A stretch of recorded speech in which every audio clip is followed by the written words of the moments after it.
Ինչ ասել Ռոբերտ Քոչարյանը։ Ասել է առաջիկա լուրջ գործընթացներին, փողոցային շարժում, արտահերթ կամ հերթական ընտրություններ, մասնակցելու ենք, ծանրակշիռ մասնակցություն ենք ունենալու։ Ուրեմն կարող եք այս ասածից ենթադրել, որ Ռոբերտ Քոչարյանը հենց այսօր իմպիչմենտ սկսելը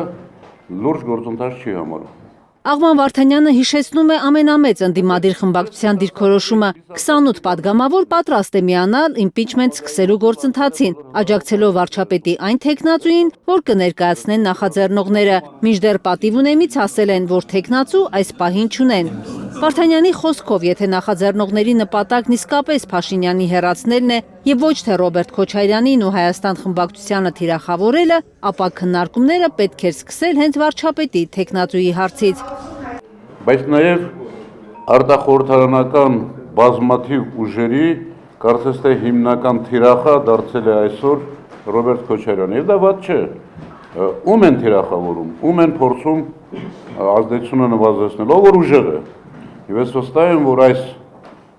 հարձակումներ չասեմ, բայց այս վայնասումները միայն ուժեղացնում են Քոչարյանի դիրքերը։ Տարանջատման գաղափարախոսությանը կողմ է Վարդանյանը։ Յուրաքանչյուր քաղաքական միավորում իր հեղինակության եւ կարողության չափով պետք է փորձի ուժերը քաղաքականության մեջ։ Եթե հնարավոր չէ լիարժեք համախմբվել, ուրեմն ճիշտը տարանջատվելն է եւ ամեն մեկ իր կարողացածի,